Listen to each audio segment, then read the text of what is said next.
Os pesadelos de Mariana sempre foram intensos, mas recentemente algo havia mudado.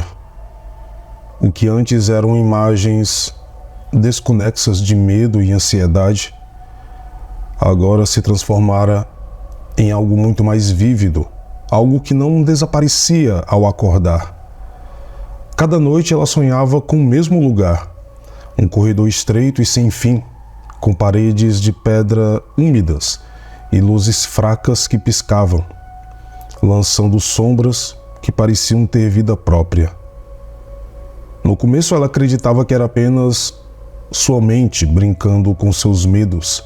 Afinal, todos têm pesadelos, não é mesmo? Mas à medida que as noites passavam, algo se tornou evidente. O corredor parecia mais real, mais presente. E o pior de tudo, ela sentia uma presença constante. Algo ou alguém que a seguia de perto, mas que nunca se revelava completamente.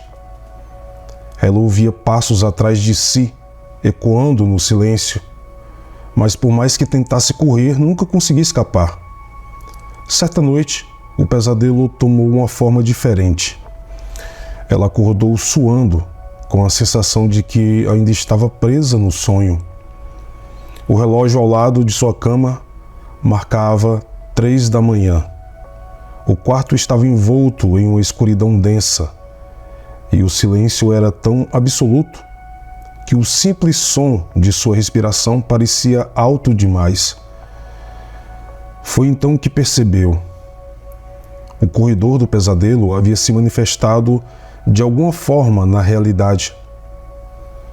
Ela olhou ao redor e lá estava, a mesma luz fraca piscando, lançando sombras no quarto que pareciam se mover de forma independente. O familiar som dos passos ecoava, mas agora eles estavam no quarto com ela. Mariana congelou, o coração batendo descontroladamente, sem saber se ainda estava sonhando ou se a realidade havia sido invadida pelo pesadelo. Tentando convencer-se de que ainda estava adormecida, Mariana se levantou da cama. Seus pés tocaram o chão frio e ela começou a andar pela casa, com cada passo mais pesado que o anterior. À medida que caminhava pelos corredores familiares de sua casa, tudo começou a se distorcer. As paredes pareciam mais estreitas e o espaço ao redor começava a se fechar, sufocando-a.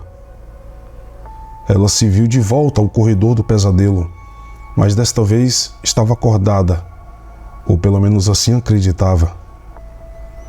O som dos passos se aproximava.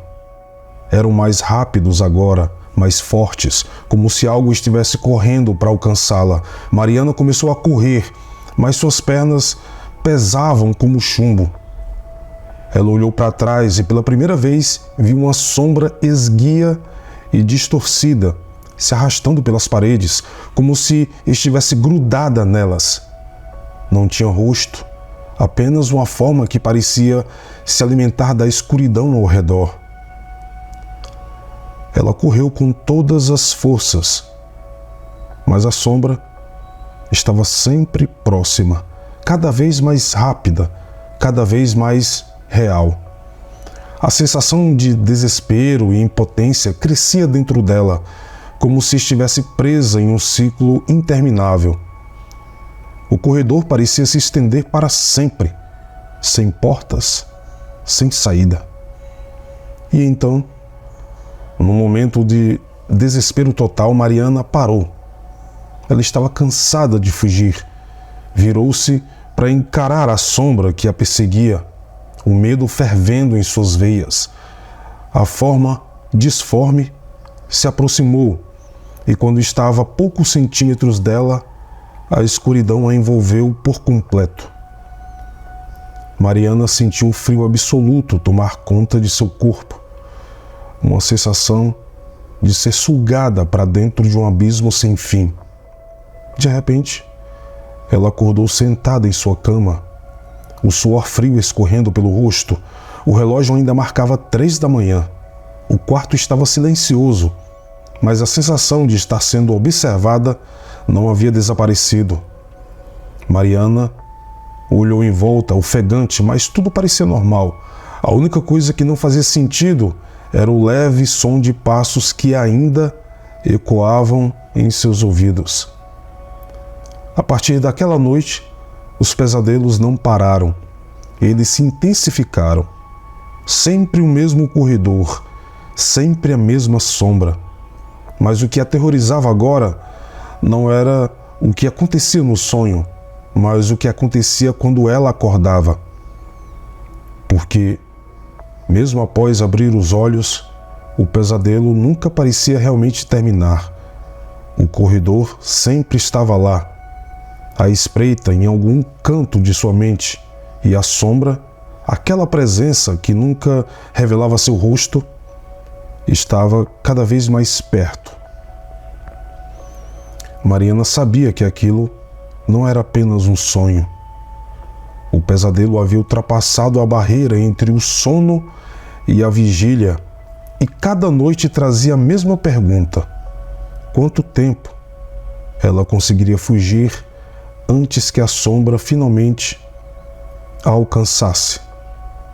E o mais aterrador de tudo, o que aconteceria quando isso finalmente ocorresse?